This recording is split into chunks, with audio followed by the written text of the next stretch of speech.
How to fix Xiaomi Redmi 15 Pro randomly shuts off. Let's start the video.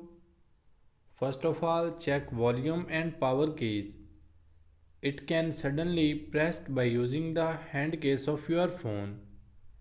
And if doesn't your problem solved, then open settings app and go down, select more connectivity options and go down, select reset Wi-Fi, mobile networks and Bluetooth, and now you can see reset settings. So simply click on this. After that, settings will be reset. After that, your problem will be fixed. Thanks for watching this video.